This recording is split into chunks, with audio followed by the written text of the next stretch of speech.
Have you ever looked up at the night sky? I mean, really looked. Far away from the city lights where the stars aren't just a few pinpricks but a thick glittering blanket. It's a breathtaking sight. Our home galaxy, the Milky Way, contains hundreds of billions of stars, and our galaxy is just one of trillions in the observable universe. When you stare into that endless darkness, it's hard not to wonder. With so many stars and so many planets likely orbiting them, surely we can't be the only ones here, right? This isn't just a philosophical daydream. Scientists have been thinking about this for a long time. They've done the maths, and the results are staggering. There are probably billions of Earth-like planets in our galaxy alone. Planets that are in the Goldilocks zone. Not too hot, not too cold, but just right for liquid water to exist. If even a tiny fraction of those planets developed life, and an even smaller fraction developed intelligent life, the galaxy should be buzzing with activity. Civilization should be everywhere. So where is everybody? We've been listening for decades now. We've built enormous radio telescopes pointing them at distant stars, hoping to catch a stray signal, but all we've heard is silence. A deep, profound, and frankly, a little bit spooky silence. The more we learn about the universe, the stranger this silence becomes. This isn't just a scientific problem, it's a question that gets to the very heart of who we are and our place in this vast, silent universe. This puzzle has a name. It's called the Fermi Paradox. It's named after the brilliant physicist Enrico Fermi. The story goes that back in 1950, Fermi was having lunch with some colleagues. They were chatting about the possibility of alien life and UFOs. Suddenly, Fermi blurted out a simple but powerful question. But where is everybody? He wasn't joking. He was pointing out a massive contradiction. The universe is ancient, it's huge, and it's filled with potential homes for life. Let's break down Fermi's thinking. Our galaxy, the Milky Way, is about 13.6 billion years old. Our solar system is a relative newcomer at about 4.5 billion years old. This means that other civilizations could have had a huge head start. Think about what humanity has accomplished in just a few thousand years of recorded history. Now imagine a civilization with 1 million or 1 billion more years to develop. Their technology would be like magic to us. Even without traveling faster than light, it's possible. A civilization could send out self-replicating probes to nearby star systems. These probes could then build new probes, which would travel to more star systems. The math shows that you could explore the entire Milky Way in a few million years this way. That might sound like a long time to us, but on a cosmic timescale, it's a blink of an eye. So the fact that we don't see any evidence of this happening is deeply strange. It's a paradox, a contradiction between the high probability of alien life and the complete lack of evidence for it. The silence of the universe might not be an accident. It might be a warning sign, a clue that something is out there, preventing life from becoming widespread and loud, and that something has a name, the Great Filter. So what is this Great Filter? It's a concept proposed by economist Robin Hanson in the 1990s. He suggested that there must be some kind of barrier, a hurdle that is incredibly difficult for life to overcome. This barrier or filter could be one of many steps in the long chain of events needed to go from a simple, non-living planet to a galaxy-spanning super-civilization. Robin Hanson laid out a sequence of steps.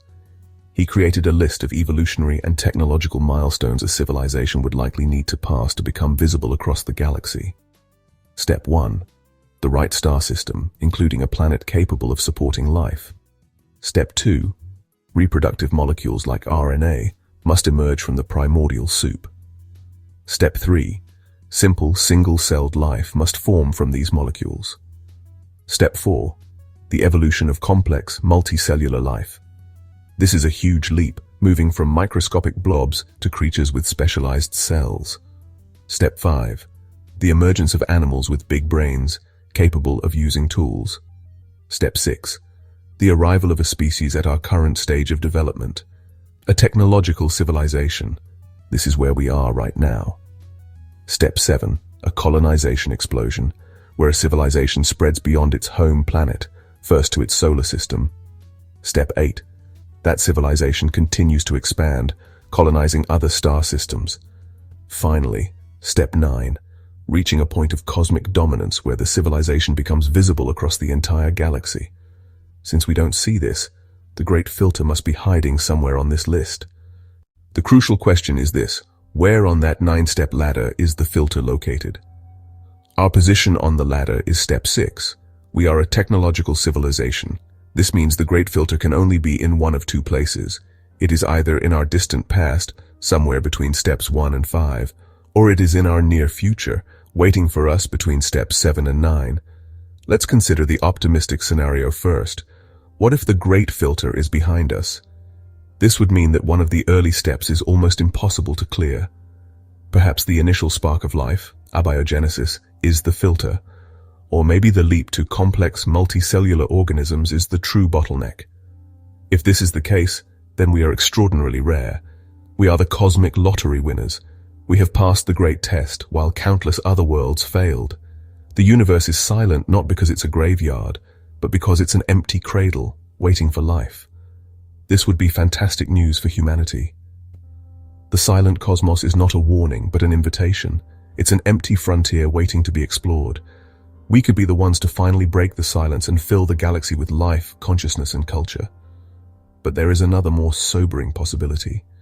What if the great filter is not behind us? What if it lies in our future? This implies that the steps we have already taken are not that difficult. It would mean that countless civilizations have likely risen to our current technological level across the galaxy, but something always, inevitably, stops them from going any further. They reach step 6, just like us, and then they hit a wall, and they disappear. So what could this future filter be? The most likely candidates are the ones we create ourselves. The most obvious, of course, is nuclear annihilation. For over 70 years, we've possessed the power to drive ourselves to extinction in just a matter of hours. A global war, a political miscalculation, or even a simple technological error could unleash a nuclear winter that ends our story for good. Another major candidate is environmental collapse. A civilization that discovers fossil fuels might be like a child given a giant bag of candy. They consume it with gusto, powering incredible growth and progress, but they fail to notice the long-term consequences. Perhaps every civilization inevitably pollutes its own nest, poisoning its home world to the point where it can no longer support a complex society. Then there is the threat from our own ingenuity technology that outpaces our wisdom. Consider artificial intelligence. We are striving to create a mind more intelligent than our own. A super-intelligent AI could solve all our problems, or it could decide that humanity is a problem to be solved. An uncontrollable AI, with goals not aligned with our own, could be the ultimate filter. While we are very good at imagining ways to destroy ourselves, the great filter doesn't have to be our own fault. One candidate is a gamma-ray burst, or GRB. If one were to occur in our galactic neighborhood, and its beam were pointed directly at Earth, it could strip away our ozone layer in seconds, exposing the surface to deadly ultraviolet radiation. This would cause a mass extinction event on a scale we have never seen. This brings us to a strange and deeply unsettling conclusion.